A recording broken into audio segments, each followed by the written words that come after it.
The Platinum-Blond Man.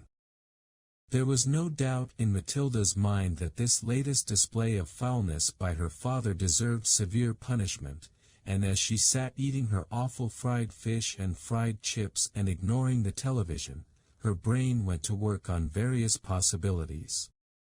By the time she went up to bed her mind was made up. The next morning she got up early and went into the bathroom and locked the door. As we already know, Mrs. Wormwood's hair was dyed a brilliant platinum blonde, very much the same glistening silvery color as a female tightrope walker's tights in a circus. The big dyeing job was done twice a year at the hairdresser's, but every month or so in between, Mrs. Wormwood used to freshen it up by giving it a rinse in the wash basin with something called platinum blonde hair dye extra strong. This also served to dye the nasty brown hairs that kept growing from the roots underneath.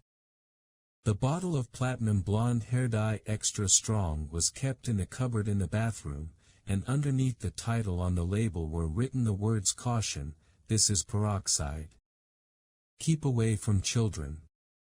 Matilda had read it many times with fascination. Matilda's father had a fine crop of black hair which he parted in the middle and of which he was exceedingly proud. Good strong hair, he was fond of saying, means there's a good strong brain underneath. Like Shakespeare, Matilda had once said to him. Like who? Shakespeare, Daddy. Was he brainy? Very, Daddy. He had masses of hair, did he? He was bald, Daddy. To which the father had snapped, if you can't talk sense then shut up. Anyway, Mr. Wormwood kept his hair looking bright and strong, or so he thought, by rubbing into it every morning large quantities of a lotion called oil of violets hair tonic. A bottle of this smelly purple mixture always stood on the shelf above the sink in the bathroom alongside all the toothbrushes, and a very vigorous scalp massage with oil of violets took place daily after shaving was completed. This hair and scalp massage was always accompanied by loud masculine grunts and heavy breathing and gasps of, "Ah, that's better. That's the stuff. Rub it right into the roots," which could be clearly heard by Matilda in her bedroom across the corridor. Now, in the early morning privacy of the bathroom, Matilda unscrewed the cap of her father's oil of violets and tipped 3/4 of the contents down the drain.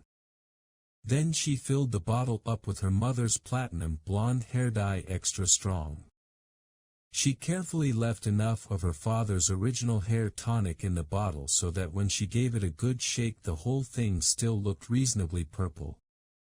She then replaced the bottle on the shelf above the sink, taking care to put her mother's bottle back in the cupboard. So far so good. At breakfast time Matilda sat quietly at the dining room table eating her cornflakes. Her brother sat opposite her with his back to the door devouring hunks of bread smothered with a mixture of peanut butter and strawberry jam. The mother was just out of sight around the corner in the kitchen making Mr. Wormwood's breakfast, which always had to be 2 fried eggs on fried bread with 3 pork sausages and 3 strips of bacon and some fried tomatoes. At this point Mr. Wormwood came noisily into the room. He was incapable of entering any room quietly, especially at breakfast time. He always had to make his appearance felt immediately by creating a lot of noise and clatter. One could almost hear him saying, "It's me. Here I come, the great man himself, the master of the house, the wage earner, the one who makes it possible for all the rest of you to live so well. Notice me and pay your respects." On this occasion he strode in and slapped his son on the back and shouted, "Well, my boy, your father feels he's in for another great money-making day today at the garage. I've got a few little beauties I'm going to flog to the idiots this morning. Where's my breakfast?" "It's coming, treasure," Mrs. Wormwood called from the kitchen. Matilda kept her face bent low over her cornflakes. She didn't dare look up. In the first place, she wasn't at all sure what she was going to see. And secondly, if she did see what she thought she was going to see, she wouldn't trust herself to keep a straight face. The son was looking directly ahead out of the window, stuffing himself with bread and peanut butter and strawberry jam. The father was just moving round to sit at the head of the table when the mother came sweeping out from the kitchen carrying a huge plate piled high with eggs and sausages and bacon and tomatoes. She looked up. She caught sight of her husband. She stopped dead.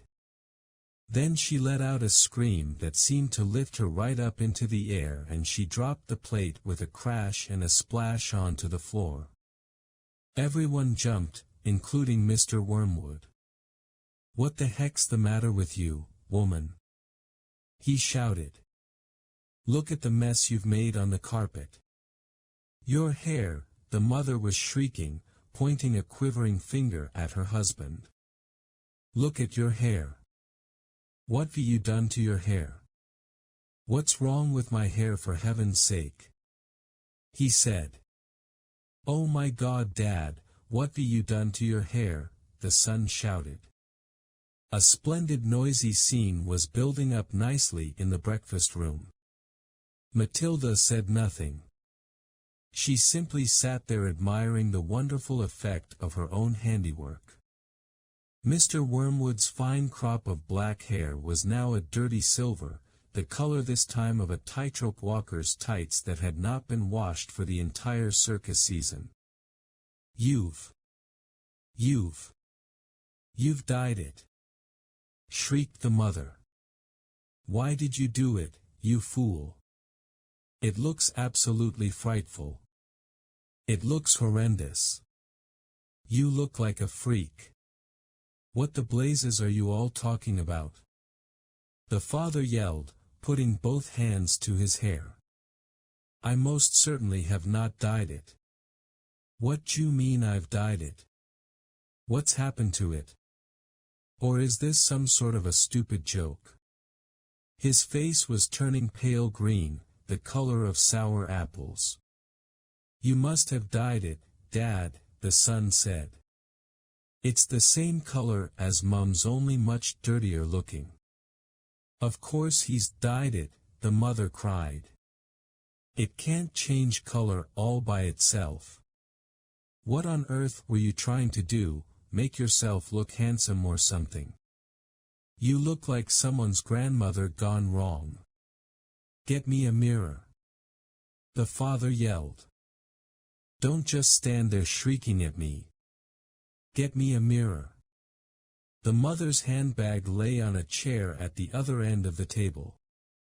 She opened the bag and got out a powder compact that had a small round mirror on the inside of the lid. She opened the compact and handed it to her husband.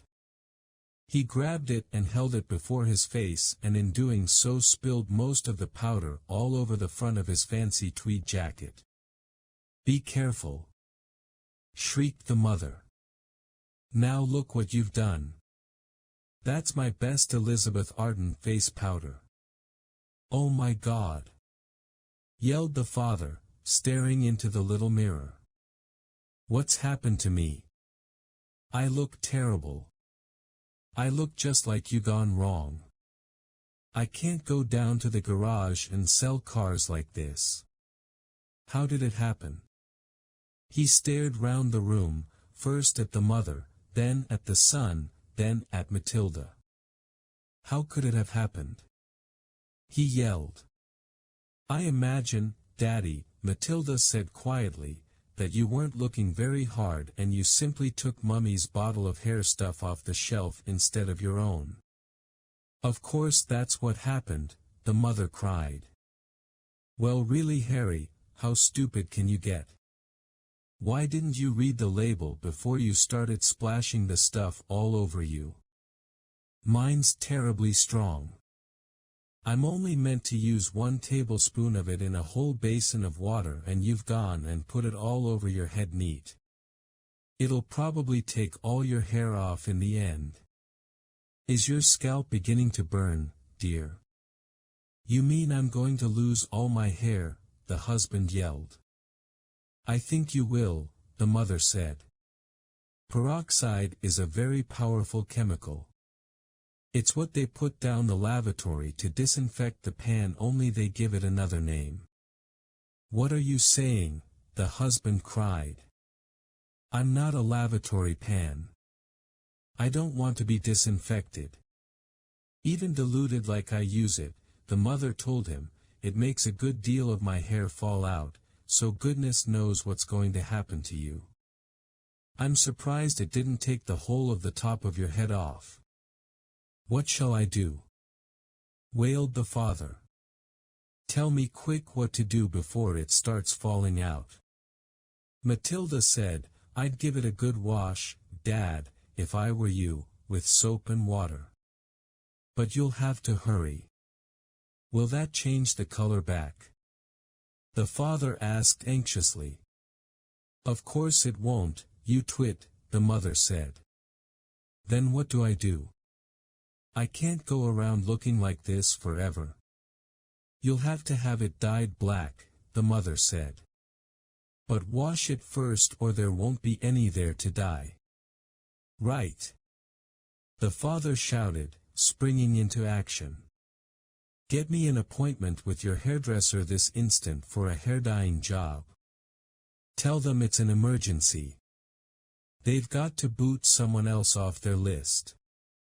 I'm going upstairs to wash it now. With that the man dashed out of the room and Mrs. Wormwood, sighing deeply, went to the telephone to call the beauty parlor. He does do some pretty silly things now and again, doesn't he, Mummy? Matilda said. The mother, dialing the number on the phone, said, I'm afraid men are not always quite as clever as they think they are. You will learn that when you get a bit older, my girl.